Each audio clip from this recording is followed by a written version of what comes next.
ایک دن نا پردے پہ بحث ہو رہی تھی، بیٹھے تھے کچھ لوگ تو بات کر رہے تھے،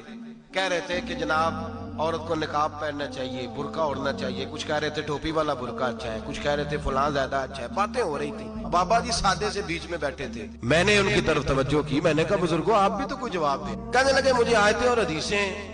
مجھے نہیں آتی، آیتیں اور حدیثیں،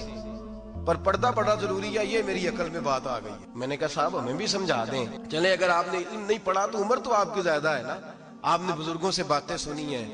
تو کہنے لگے میرا چھوٹا سا پوتا ہے، وہ بازار سے ٹافی خرید کے لاتا ہے، اگر ٹافی کے اوپر سے کاغذ اتار دیتا ہے نا تو ٹافی میں مکھیاں بیٹھنی شروع ہو جاتی ہیں، جب تک اس کے اوپر وہ لفافہ رہتا ہے، کاغذ رہتا ہے، اس پہ مکھیاں۔ کہنے لگے جب تک تو اس کے اوپر کاغذ رہا تب تک اس پہ مکھیاں، اور جب اس کے اوپر سے کاغذ اتر گیا تو مکھیاں بیٹھ گئیں۔ کہنے لگے 4 سال کا میرا پوتا، میں نے منت کر دی کہ کھا لو، کہنے لگا میں نہیں کھاتا، اس پہ مکھیاں بیٹھ گئی ہیں، میں نہیں کھاتا، گندی ہو گئی ہے، میں نے یہ ٹافی نہیں کھانی۔ کہنے لگے میں بوڑھا آدمی دوبارہ دکان پہ گیا، جدوجہد کر کے نئی ٹافی لایا، بیٹے کو کہا کھا لو،